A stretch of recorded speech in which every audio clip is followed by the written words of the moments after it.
All right, what's going on, everyone? Preston Stewart and Sayre Payne, more stories. We have gotten in a pretty good rhythm of doing these Friday kind of interview, conversation style shows, and we're going to keep those going because they're awesome, or we enjoy them at least. They're all with veterans, people associated with the military, people still in the military, and we've got some really good ones coming up. We're going to try something new as well, which is adding a little more content to the plate. Instead of just one show a week coming out every Friday, that's an hour to an hour and a half, sometimes longer. We're going to sprinkle in some shorter ones like this today that are going to be on all sorts of topics. There's just a bunch of random stuff that Sayre and I kind of get into the weeds on, and they're fun to talk about, interesting to dive into. So I don't know how else to tease it because the topics aren't like set. I've got one for today, but Sayre, what do you think? Anything to add to that? It's just, yeah, I mean, the fact is we've got opinions and thoughts and concerns that we like sharing and talking about. But when we have someone, like a Sebastian Younger or a author or a guy like Bob Walker, who is in the shit in Vietnam, the whole point of those sort of conversations is to listen to them in a lot of ways, right? And hear their stories. Yeah. It's not our little platform to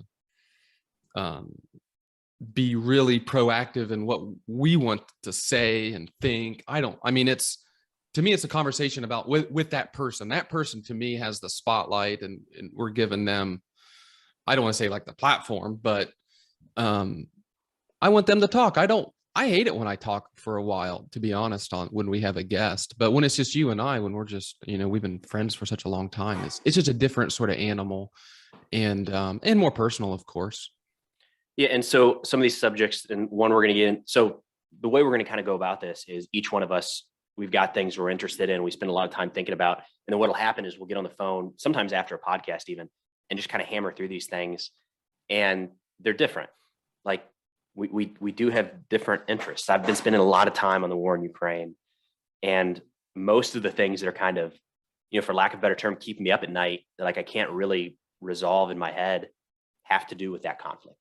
That's not the case with Sayre. He's not sucked into that black hole like I am right now. So these are going to be different topics, week to week, episode to episode. But with that, I can dive into the first one. You ready for this, dude? Yeah. All right, so I made a video about this on YouTube and TikTok. So if anybody, I'll link that in the show notes if anybody wants to see it. Just kind of an overview, but it's a article from fair.org, Fairness and Accuracy in Reporting. And a couple people they viewed it as not a very accurate report.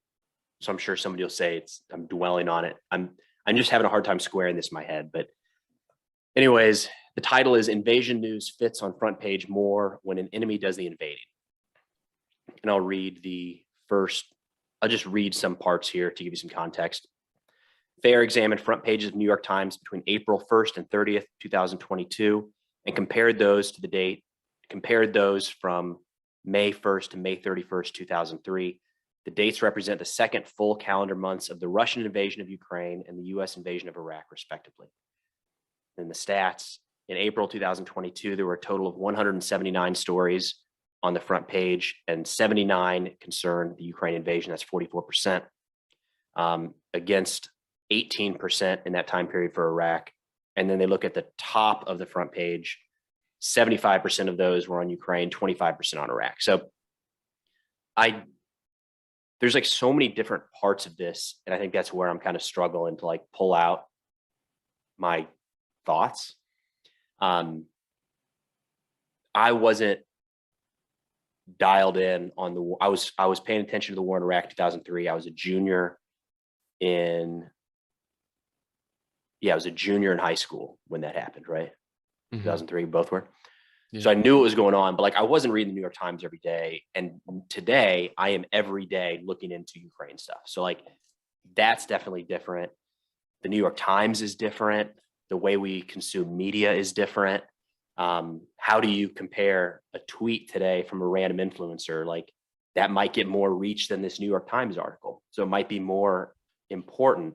And that wasn't a thing in 2003. So and it's just the New York Times. It's not any other publication.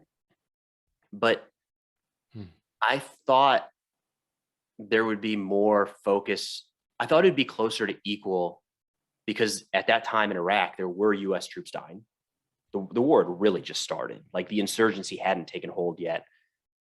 But we don't have our citizens dying in Ukraine. So I don't know. Anything jump out to you with that right out the gate? I don't know what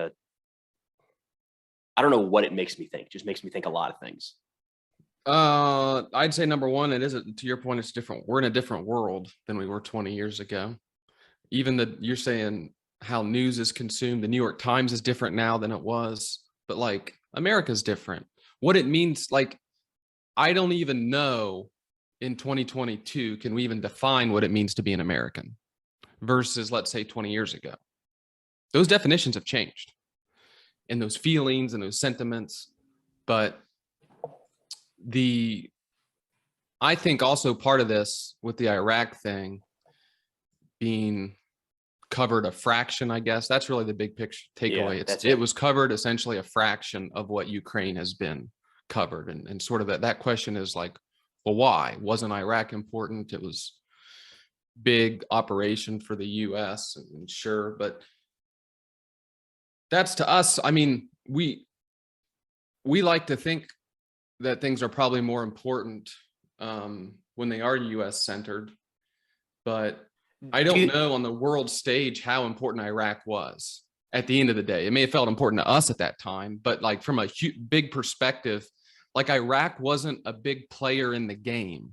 They don't have a historical trade relationship with us necessarily. We had a war relationship, but like when you're talking about like Russia, it's now we're going back to the old powers that be of these European conflicts. We are at the end of the day, yes, we're a melting pot, but we are primarily originated and descended from Europeans. And so we have a very Europe-centric bias and lens of what's important and the real powers, meaning the Western powers that I'm air quoting, if people are listening. And well, Iraq was kind of a nothing. So, okay. So that's a valid point because there's all these other little pieces to it where more at this time in the war, more people have died. It's, we can't compare apples to oranges, Ukraine to this point versus Iraq over 20 years. But at the point that they're measuring, more people have died from both sides in the war in Ukraine than have died thus far in the war in Iraq from that short period. How do you know that? Okay. I'm assuming that's the case. U.S. coalition casualties were in the hundreds, if that, by this point. I'm talking Iraqis. I know. I mean, and I'm saying the war in Ukraine by that month, by the second full month, probably would have been in the 20 to 30,000 is what a lot of folks have estimated. Interesting. Yeah, but still, what are the Iraqi numbers? Because that counter propaganda going on now, we wouldn't want to be telling those stories because we bombed. We know that whole shock and awe. We're bombing urban centers. Okay, so that one. All right, I'll cede that one. I don't know for sure that the casualties at this point are more. The impact on the global scale is definitely more. You were kind of getting at this, like, yeah. It's just there's more immediate repercussions around the world that the war in Ukraine has that the war in Iraq just did not. So it makes sense that there would be more coverage in that sense. But does this comparison even matter? Or like, do you think on the surface it looks like apples to apples, but comparing the New York Times articles from 20 years ago, two different conflicts, do you think it's kind of like a moot point? Here is here's sort of I would call it like a freakonomics analysis, because they're always like looking at, I feel like, behind the scenes stuff to give context. So I like freakonomics in general, their sort of way of thinking. And these are all about quantity of stories. And back to how the world has changed, in the New York Times, I mean, journalism was still sort of alive. I mean, biased, of course, always has been, because a human writes it. That, bam, immediate bias. But this is worth looking into further. But I would argue in 2022, the way the media works and news stories and headlines is more content. Quantity. And so, okay. yeah. And so maybe there were fewer stories 20 years ago, but maybe the stories were like longer. Maybe they took longer to write, maybe more in depth. Whereas here we have a very reactionary. Twitter wasn't invented in 2003, and Twitter immediately tells a story just from the front line a lot of times. So Twitter's pretty cool in that sense. You have like eyewitness people. There was the Hoover Dam had that explosion yesterday. Apparently it was a transformer, but guess what? Someone in line looking at the Hoover Dam was right there, and they're reporting on that before News Channel 7 gets their van there. And might get more views, might get more attention, sure. And so, and now because of that, now this civilian, let's say, posts the actual headline first, and now the event itself, and now all the newspapers or any media outlet or a blogger or whomever or us as podcasters have to now respond to that with content. And so I just think there's everybody more has out to everybody there. has to have an opinion, right? Everybody's got to chime in on the thing. Yeah. Okay. And we know that these Yahoo News and all these places will create headlines, and it's all the same sort of AP or Reuters article. Yeah. And they're all in Washington Post, they're all regurgitating the same sort of story, but they will alter their headlines days or weeks later. And so it's like actually hard to see in, let's say today, if we were to search what a headline of a New York Times article was actually a week or two or a month ago even. These headlines get altered and whatnot. Now, the print version is a little different, of course. And that's another point. Even though the internet and New York Times online existed in 2003, I would still think a lot of people got their information from the print-based paper itself versus whatever we want to call the media, whatever it is today. I mean, a lot of it's the digital stuff. So I'm kind of coming around to this article. It's an interesting statistic, but I'm thinking it doesn't really tell us anything at all. It's kind of where I'm starting to land. Like, yeah. I mean, I think that let's assume all the variables are the same, just for this hypothetical, right? Like forget the Twitter issue and the online versus print media and the long form versus short form of journalism, the evolution of that, or short from long to short. Forget all of that. I do think it goes back to the stage of, or the players of the game, of the European issue, the bad guy. That's what this headline's saying, right? They're saying, hey, look, the invasion news fits on the front page when it's the enemy. So they're, for one thing, declaring Russia as our enemy. I don't know, have we formally done that as a country? Who's the one who gets to call them an enemy, by the way? Who has that power? Fair.org, I don't even know. I object to the word fair, by the way, in any and all contexts. I think fairness is an illusion. So the fact that they're sort of leading with fairness is kind of... Your comment that who gets to call them an enemy, I think that goes back far, far, far. I mean, the two countries have been at odds for a long, long time. I got it. It's hard today to say, if you grab somebody off the street and say, why is Russia and why are the United States and Russia at odds? I know that it's a complex question. We know that we know that we are the other side against Russia in so many different ways, Soviet Union over history. But dude, that's complex. That goes back 100 years to before World War I even. There's been competition and mistrust between the two. There's not an easy answer is what I'm getting at. It's just historically the two sides have been at odds. That doesn't necessarily mean that it's right, but at odds throwing that out there. Is, I would argue, at odds is different than being a named enemy. I would think, to be honest, if there was back to what it means to be an American, if we have this like sort of black and white verbatim enemy, I think we'd be a lot more united here in the United States. I think the fact that we're so fractured here shows we don't actually have an enemy. So therefore we create it from within, because we sort of have to have one. There has to be an enemy for power to be maintained. And I don't know if it's Russia. Again, I don't know if they are or not. It's not my call. I'm just a dude in Ohio. But it does matter what other dudes and people across the United States think, because we are the composite of the republic itself. So that's a random one. I didn't know if we were going to get into this or not, but there's one of the challenges with this conflict that I've had is most Western media we're not getting the full story. I'll say that. I don't mean that in like a conspiratorial way, but like we're just not getting all of the news. There's a lot of blind spots in this conflict, whether people know that information and choose to not report it, or if it's not making it out of the war zone. I don't know. But there's just a lot of, for a long time, Ukrainian casualties was at the top of that list. Nobody knew. Nobody had any idea. Somebody probably did, but there's reasons that's not going to be reported.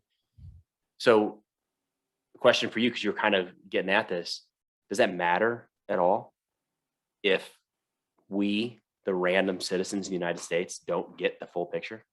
Does it even matter? I think it goes back to, I think we have a better picture of things. It's always distorted, but that's the question in this 20-year span that we're talking about. Do we, the people, have more access to information now than before? I think the answer is yes. Is it more distorted, or is there more information now than there was? I'm not so sure of that because of the Twitter and the fact that I think that the truth is New York Times and all the powers that be, going back to Vietnam or World War II, there's only a handful of news agencies, and they sort of had permission. They had to have sort of permission by the government to post and report on some things. And that's changed. And you were just talking though about Iraq, about those shock and awe casualties. We still don't know what's accurate from that. And we do know, we all know, we talked to Jim about the whole invasion itself being erroneous and just a total lie. And we've all just accepted that too at this point. Like nobody even people just move on past that, which is kind of interesting. So does it matter if we have that information or not? It's kind of like, I have this feeling of like anger when I get into some of these things and I can't find the solution. It's like that information is there. It's just not being presented. I know in some cases, for some stories, there's greater motives and reasons to keep things hidden or whatever. Like you can find the full spectrum, depending on the story over time. But like, I keep coming back to like, but does it matter that Preston, Stewart, and Sayre Payne don't actually have the full story coming out of the conflict? Like, what's the difference if we do or don't? Well, that's the question of, can the people be trusted with information or not? Or do we say, the powers that be say, you know what, the people, they're too dumb. We know what's best for them. So we're just going to tell them what we think is best for them to know, right? Because they can't handle the truth, essentially. And I guess my argument is that I think there are more opportunities for the truth to rise today than 20 years ago. Does it always? No. Are there always people trying to conceal the truth? Yes. But I would argue that's always been the case. But what hasn't been the case are things like TikTok and Twitter, where we can like one-on-one converse with each other from across really the world itself. That's very unique. The amount of footage coming out of this war is insane. Like there is fake stuff. There has been, and it's been pretty it's almost impressive how that's almost more impressive to me than the volume of real footage, is how easily things can be faked, whether it's a video game or footage from another conflict, that just given the right angle, you can present that as something happened in this country or didn't happen in this country. It's super hard, but yeah. Well, think of the deep fakes. I mean, think how much you've been on TikTok. I'm not even gonna, I can't even begin to. And think of the manipulation someone could do. They could totally make you saying anything, I'm sure. Even myself, I just do it as a shit poster on TikTok. It's not like I have a volume, but I probably have enough. I've used enough common words in the English language to be able to be manipulated, I think. And anytime I see anything, like I saw that Saudi Arabian deal I don't know, the thing that happened, today's the 20th, July 20th, but all this President Biden in Saudi Arabia and the oil being rejected, and he sort of gave an expression that didn't look great. I mean, it looked like defeated and like shocked. But when I watch those things, I'm like, I don't even know if this is real. I don't know what is real, and it's very difficult at the same time. So it's like, it's very conflicting, but I still think that it's just, the truth is harder to hide now than it was, but it's still hidden.